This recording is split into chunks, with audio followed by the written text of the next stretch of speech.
नमः शिवाय। जय श्री कृष्णा। आप सभी को सादर प्रणाम। श्रावण मास महात्म्य 7वां अध्याय।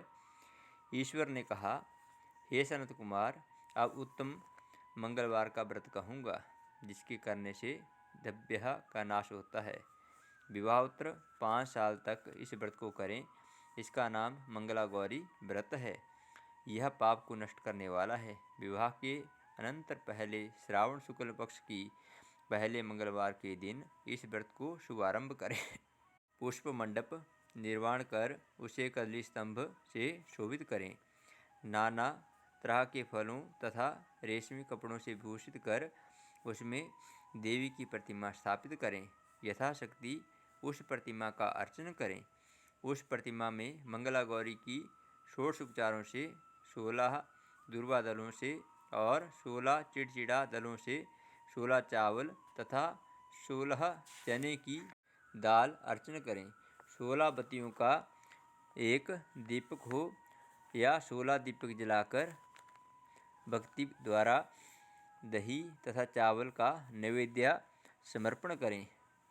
देवी के नज़दीक सिल लोढ़ा रखें और इस प्रकार से 5 साल तक व्रत करें।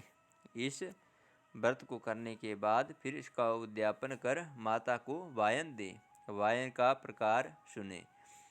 मंगला गौरी की एक सोने की प्रतिमा आधे पल या आधे से भी आधे पल या यथाशक्ति सोने की प्रतिमा बनवाएं। शक्त्यानुसार सोने या चांदी से निर्मित घड़े को चावल भरें। उस घड़े के ऊपर पहनने के कपड़े चोली रखें। उसके ऊपर मंगला गौरी की प्रतिमा रखें। देवी के नज़दीक सिल लोढ़ा रखें। इस प्रकार माता के लिए वायन दें। हे विप्र, इस प्रकार व्रत करने मात्र से 7 जन्म तक सौभाग्य रहता है। पुत्र पौत्र संपत्ति आदि से युक्त हो वह क्रीड़ा करती है। संत कुमार ने कहा कि हे शंभो, इस व्रत को पहले किसने किया? किसको इस व्रत को करने से क्या फल प्राप्त हुआ? ईश्वर ने कहा, हे विप्र, पूर्व काल में कुरु देश में श्रुत कीर्ति नाम वाला शास्त्र ज्ञाता, कीर्तिमान तथा शत्रु रहित राजा था। वह 64 कलाओं का जानकार, धनुर्विद्या विशारद था। पुत्र को छोड़कर उस राजा को सब आनंद था। संतान के लिए राजा बहुत व्याकुल और चिंतातुर हो गया। जप तथा ध्यान से युक्त होकर देवी की आराधना की। उसके इस तप से देवी प्रसन्न होकर बोली, हे पुत्र, वर मांग। श्रुतकीर्ति ने कहा, हे देवी, यदि आप राजी हैं तो शोभन पुत्र दो।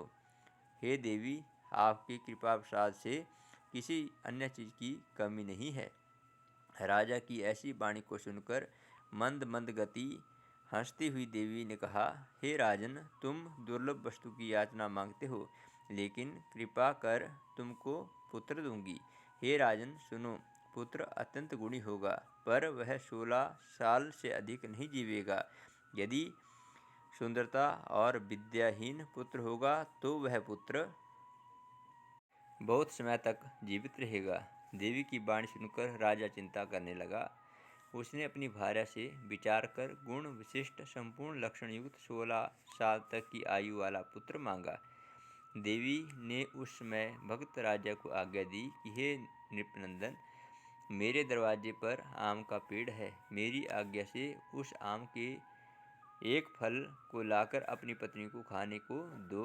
उसके खाने से उसी समय रानी निसंदेह गर्भ धारण करेगी। राजा ने प्रसन्न हो देवी की आज्ञा अनुसार अपनी पत्नी को आम्र फल दिया। उसके खाने से पत्नी ने गर्भ धारण किया। उससे 10वें महीने में देवतुल्य पुत्र पैदा हुआ। हर्ष शोक से संपन्न राजा ने उस पुत्र का जात कर्म संस्कार कर दिया और शिव स्मरण करते हुए पिता ने उसका नाम चिरायु रखा।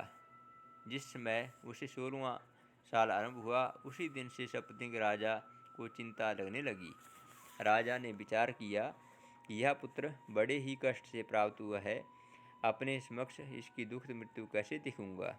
अतः राजा ने पुत्र के मामा के साथ उसे काशी भेजने का प्रबंध किया। यशस्विनी राजपत्नी ने अपने भ्राता से कहा कि तुम कार्पटिक वेश धारण कर इस लड़के को काशी ले जाओ। मैंने पूर्व में पुत्र प्राप्ति के निमित्त भगवान मृत्युंजय से विनती की थी कि हे विश्वेश, पुत्र को इसी समय ले जाओ। इतनी यत्न करने पर उसकी रक्षा करना। वह अपनी बहन की वाणी को सुनकर भांजे को साथ लेकर काशी गया। रास्ते में जाते हुए कई दिन बाद आनंद नामक नगर में संपूर्ण समृद्धि से युक्त वीरसेन नामक राजा था। उस राजा की कन्या संपूर्ण लक्षण संपन्न मंगला गौरी नाम वाली रूप लावण्य संपन्न थी। उस समय वह बालिका सखियों सहित अपने गांव के समीप रमणीक बगीचे में खेल रही थी। उसी वक्त राजपुत्र चिरायु तथा उसका मामा दोनों वहां पहुंच गए। वे दोनों बालिकाओं को देखने की इच्छा से ठहरे गए। इतने ही में वह कन्या क्रीड़ा करती हुई अब उन बालिकाओं में से एक बालिका क्रोधित हो अत्यंत कठिन दुर्वचन रंडा कहा। इस दुर्वचन को राजपुत्री ने सुनकर कहा कि तुम अयोग्य वाणी क्यों कहती हो। मेरे वंश में ऐसी स्त्री नहीं है। मंगला गौरी के वर के प्रसाद से, मंगला गौरी के व्रत के प्रभाव से मेरे हाथ से चावल जिसके मस्तक पर गिरे हैं, सखी उसके साथ विवाह हो जाने पर यदि थोड़ी आयु वाला है तो वह भी चिरायु हो जाएगा। तदनंतर सब बालिका अपने अपने घरों को चली गई। उसी रोयराज कन्या का विवाह दिन था। बल्कि देह से दृढ़ धर्मा राजा के पुत्र सुकेतु नाम वाले को देना निश्चय हो चुका था। वह सुकेतु मूर्ख, कुरूप तथा बहिरा था। अतः वर पक्ष वालों ने मंडप में अन्य अच्छा वर ले जाने का निश्चय किया।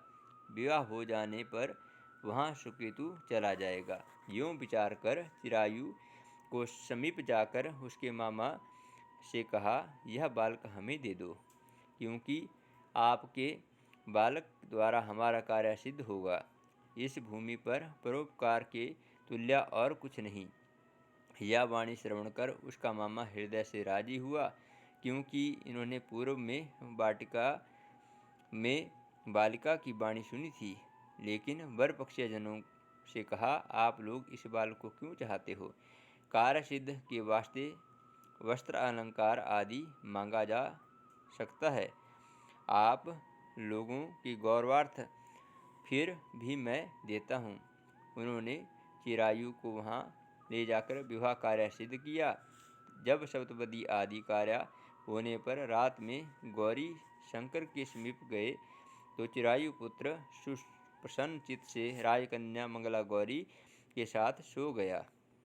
उसी रोज चिरायु का 16वां साल समाप्त हुआ था। उसी रात को सांप के रूप में काल वहाँ आया। इसी समय देवयोग से राजकन्या उठ गई। वह सर्प को देख भय-विह्वल कांपने लगी। उस समय धीरता से राजकन्या ने सांप की पूजा की। 16 उपचार से अर्चन कर पीने के लिए बहुत सा दूध दिया और दीन वाणी से उस सांप की स्तुति की। मंगला गौरी ने प्रार्थना की कि मैं उत्तम व्रत करूंगी, मेरे पति देव सर्प से जीवित हूँ, ऐसा कीजिए। इस समय सांप ने कमंडलू में प्रवेश किया। अपनी कुंच की चोली से राजकन्या ने उस कमंडल का मुख बांधा। तदंतर उसके पतिदेव शरीर के अंगों को ऐंठते हुए जाकर उठे और अपनी पत्नी से कहा कि हे प्रिय, मुझे भूख सता रही है। उसने माता के समीप जाकर पायस, लड्डू आदि लाकर पति को दिया। उसने प्रसन्नचित्त होकर भोजन किया। हाथ धोने के लिए उसके हाथ की अंगूठी गिर गई। वह पान खाकर फिर सो गया। फिर वह राजपुत्री कमंडलू पात्र को फेंकने गई, लेकिन विधि विधान से बाहर जाने पर चमकते हुए हार की कांति को देखकर विस्मय को प्राप्त हो गई। उस घट में स्थित हार को उसने कंठ में धारण किया। कुछ रात शेष रही तो चिरायु का मामा उसे ले गया। चिरायु के जाने के बाद वर पक्षियाँ जन सुकेतु को ले गए। मंगला गौरी ने उस सुकेतु को देखा तो वह कहने लगी, यह मेरा स्वामी नहीं है। सभी वर पक्षियाँ महानुभाव राजकन्या से कहने लगे, हे शुभे, या तुम क्या कह रही हो? यदि कोई पहचान हो तो? मंगला गौरी ने कहा कि जिसने रात में नवरत्नों की अंगूठी मुझे दी, वह इस अंगुली में देखकर पहचान करो। रात के स्वामी पतिदेव ने मुझे हार दिया। उस हार के रत्नों की सुंदरता कैसी है, यह बतावे। यह तो कोई अन्य ही है। रात्रि समय जो बातचीत हुई तथा भोजन क्या हुआ, उसे भी यह कहे तो यह मेरा पति होगा। यूं कहकर मंगला गौरी की वाणी सुनकर सब लोगों ने कहा, ठीक है, लेकिन दोनों में से सुकेतु के बतलाए हुए एक की भी पहचान नहीं मिली। तब सब लोगों ने मना किया। वर पक्षी जैसे आए थे वैसे ही चले गए। मंगला गौरी के पिता श्रुतकीर्ति ने प्रसन्नचित्त होकर अन्न जल आदि का एक सत्र यज्ञ किया तथा पक्षियाँ सब कथा कानों कान सुनी कि स्वरूप और कुरूप हो जाने से किसी को ले आए थे। महल के बरामदे पर चिक के भीतर कन्या को राजा ने बैठाया। इस प्रकार 1 साल यात्रा करते हुए अपने मामा के साथ वह फिर अपने ससुराल का वृत्तांत देखने के लिए आया। जब मंगला गौरी ने चिक के भीतर उसे देखा, वह लोकोत्तर प्रसन्न हुई। अपने माता पिता से कहा, मेरे प्रति आ गए। रोहित गणों को बुलाकर राजा ने पूर्व कहे सारी पहचान देख पवित्र मुस्कान वाली पुत्री को चिरायु को दिया। शिष्या लोगों के सहित राजा ने विवाह उत्सव कर वस्त्र आभूषण आदि अश्व गज रथ तथा बहुत सी चीज दे दिया। फिर वह चिरायु अपनी पत्नी एवं मामा के सहित कुलनंदन सेना सहित अपने नगर में गया। जब चिरायु के माता और पिताजी ने प्राणियों के मुखारविंद से उसके आने का समाचार सुना तो विश्वास नहीं हुआ, क्योंकि भाग्य विपरीत कैसे हो सकता है। इसी बीच वह चिरायु माताजी तथा पिताजी के पास गया। प्रेम मगन हो चिरायु ने भक्ति द्वारा अपने माता पिता के चरणों में प्रणाम किया और माता पिता से उसे चिरायु का मस्तक सूंघकर परमानंद को प्राप्त किया। मंगला गौरी पुत्रवधू ने भी सास और ससुर को प्रणाम किया। पुत्रवधू को सास ने अपनी गोदी में बैठाकर सब बात पूछी। हे मंगला गौरी, पुत्रवधू ने श्रेष्ठ व्रत महात्म्य और जो कुछ इतिहास था सब कहा।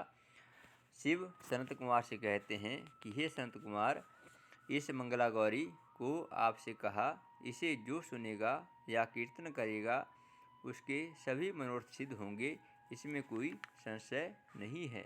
ओम नमः शिवाय। कृपया आप हमारे इस चैनल को अवश्य सब्सक्राइब करें, अपने मित्र परिजनों के साथ शेयर करें ताकि आपको सनातन धर्म से जुड़ी हुई और भी गूढ़ रहस्यमयी बातें लाते रहें। जय श्री कृष्णा। ओम नमः शिवाय। हर हर महादेव।